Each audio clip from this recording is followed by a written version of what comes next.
नमस्कार दोस्तों, मेरा नाम मुकेश। मेरे YouTube चैनल ई मित्रा राजस्थान में आपका हार्दिक स्वागत है। हम इसी चैनल पे टेक्निकल वीडियो के साथ साथ जो राजस्थान में इम्पोर्टेंट सूचना होती है किसी भी तरह की, चाहे कोई किसान लेवल हो चाहे कोई ई मित्र के लेवल हो, तो हम इसी के माध्यम से बात करते हैं, इसी चैनल के माध्यम से। तो आज हम बात करने वाले हैं राजस्थान में आचार संहिता। राजस्थान में जो आचार संहिता लगी है उनको ई मित्र को क्या क्या प्रॉब्लम आने वाली है और एक आम जन को क्या क्या प्रॉब्लम आने वाली है, इस वीडियो के माध्यम से चर्चा करेंगे दोस्तों। तो अपने सबसे पहले अपने ई मित्र के कई एसएमएस आए थे मेरे पास, 2 दिनों से आ रहे हैं। सर, हमारे ई मित्र में कुछ प्रॉब्लम हो गई है जिसमें हम ना तो पेंशन आवेदन कर सकते हैं, ना कोई बेरोजगार भत्ता अप्लाई कर सकते हैं और ना ही कन्यादान के फॉर्म अप्लाई कर सकते हैं। ऐसे कुछ प्रॉब्लम फॉर्मों में चल रही है, तो उनको लिए मैं बता देता हूँ। कोई आपके अकेले के ई मित्र में प्रॉब्लम नहीं आई है। 2023 में अभी इलेक्शन स्टार्ट होने वाली है, इसकी वजह से राजस्थान में आचार संहिता लगाई गई है।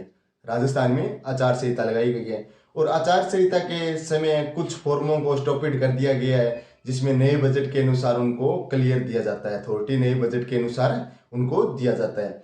तो अभी 4-5 ऐसे फॉर्म मेरे ध्यान में आ चुके हैं, उनके बारे में थोड़ा बता देता हूँ। नई पेंशन, जो वृद्धजन पेंशन हो या किसी प्रकार की कोई भी पेंशन हो राजस्थान में, तो वो पेंशन अभी कोई ई मित्र के उसे अप्लाई नहीं कर सकता है, या कोई कस्टमर अपने ई मित्र के पास जाने का कोई फायदा नहीं है, क्योंकि अप्लाई तो अभी नहीं होगा आचार संहिता के अंदर। नई पेंशन योजना का अप्लाई नहीं हो सकता है। दूसरा, जो बेरोजगार भत्ता एक मानदेय राशि था जो राजस्थान सरकार के माध्यम से बेरोजगारों के लिए चलाया गया था, जिन्होंने बीए क्लियर कर रखा है, उनके पास कोई जॉब नहीं है, तो उनके लिए 4,000 से 4500 रुपये मानदेय राशि ऐसा कुछ है था जो उनके अकाउंटों में हर मंथली दिया जाता था। तो बेरोजगार भत्ता का अप्लाई नहीं कर सकते हैं अभी फिलहाल। उनके अलावा मैं आपको बता देता हूँ, उनके अलावा कन्यादान योजना, जो कन्यादान योजना में भी अभी अप्लाई नहीं कर सकते हैं।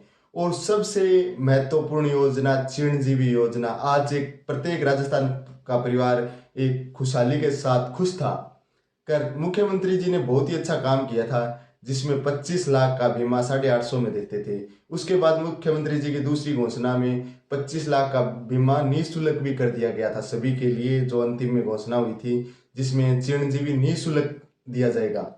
तो अभी अभी आचार संहिता लगने पर चिरंजीवी का आवेदन नया भी नहीं कर सकते और पुराने का भी मेरे हिसाब से फायदा नहीं उठा सकते हैं। कोई हॉस्पिटल में पुराना चिरंजीवी का भी फायदा नहीं उठा सकते हैं। कई हॉस्पिटलों में फायदा ले रहे हैं क्योंकि उनका अमाउंट आगे आ सकता है, आगे क्लियर हो जाएगा।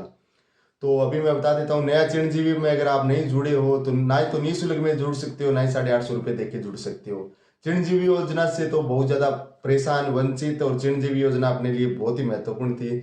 जिस जिस परिवार को पता है चिरंजीवी की अहमियत क्या है, जिस परिवार का कोई बीमारी से पीड़ित है, वो लोगों का इलाज हुआ था और उनको दुआएं आज भी दे रहे हैं। मैं ये नहीं है कोई सरकार का लिए अग्रस्त कर रहा हूँ, क्योंकि एक योजना थी जो प्रत्येक एक गरीब से लेके एक अमीर उनका फायदा ले रहा था।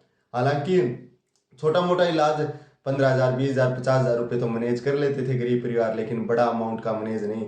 जिन्होंने 10-10 लाख रुपए का भी इलाज किया है, 25-25 लाख रुपए तक भी निःशुल्क राजस्थान में इलाज हुआ है। अब दूसरी योजना मैं आपको इसके अलावा बता देता हूँ। ये तो अपने ई मित्रा पे फॉर्म अप्लाई नहीं कर सकते थे। अब मैं आपको एक और बताता हूँ, जो अपने कुछ ऐसे मुख्यमंत्री जी या किसी भी मान के चलो उनका एड चल रहा था, जैसे राशन डिपो पे मुख्यमंत्री जी की फोटो थी और वहां पे गेहूं वितरण ऐसा योजना में लिखा था, या फिर हाथ कैम्प में अपने रजिस्ट्रेशन करवाए थे, जो एक पैकेज मिलता था, हल्दी मिर्च दाल ऐसा करके, चीनी चानी ऐसे करके पैकेज मिलता था, उन पे मुख्यमंत्री जी की फोटो आती थी। और मान के चलें तो एक लिफाफा भी था, उस पे मुख्यमंत्री जी की फोटो आती थी। ठीक है। तो अभी सरकार ने ये भी नियम निकाला है, या आप बसें मान सकते हैं, जिन बसें रोडवेज बसें चलती थी उन पे मुख्यमंत्री जी की फोटो लगी हुई थी। तो सरकार ने एक टीम का गठन किया है, उसमें जो पुराने एड हैं उनको हटाने के लिए अभी सरकार ने एक टेंडर देने ही वाली है, जिसमें ये है ना, पैकेज की थैलियां वितरण होती थी, उन पे जो मुख्यमंत्री जी की फोटो आ रही थी, उनको एक सादे पेपर के अनुसार, या राजस्थान सरकार हो या कैसा भी, उन पे लोगो देके मुख्यमंत्री जी की फोटो की जगह, और अभी टेंडर करने वाली है सरकार। तो मेरे हिसाब से आप उन जो पैकेज मिलता था, खाद्य का पैकेज मिलता था, खाद्य सामग्री का पैकेज, उनसे भी आप 1-2 बार वंचित रहोगे। और दूसरा बता देता हूँ, अभी राशन डीलरों के लिए ये भी एक निर्देश आया है, किसी ने पुरानी थैलियों का इस्तेमाल किया है तो उनका लाइसेंस कैंसिल कर दिया जाएगा। जो राशन डीलर हैं उनको, जैसे मुख्यमंत्री जी के किसी के पास पड़ी है दाल की थैली, उस पर मुख्यमंत्री जी की फोटो लगी है और वो आगे कस्टमर को करता है उस थैली को, तो राशन डिपो भी ऐसे लाइसेंस को कैंसिल कर सकते हैं। तो साफ साफ ऑर्डर आया हुआ है, तो अभी वो थैलियाँ चेंज होने में काफ़ी टाइम लगेगा, क्योंकि स्टॉक आल राजस्थान के लिए काफ़ी टाइम लगने ही वाला है।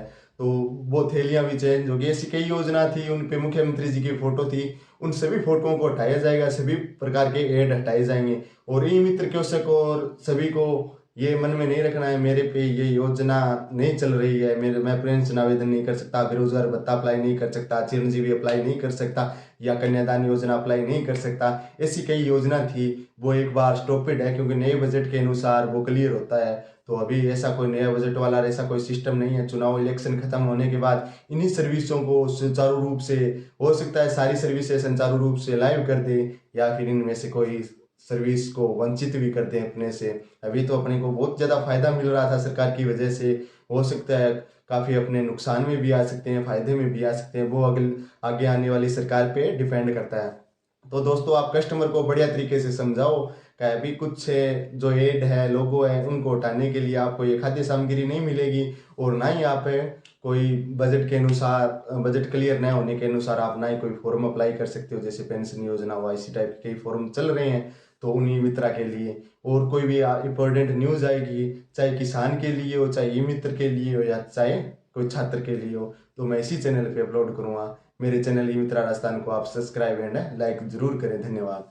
जय हिंद, जय भारत।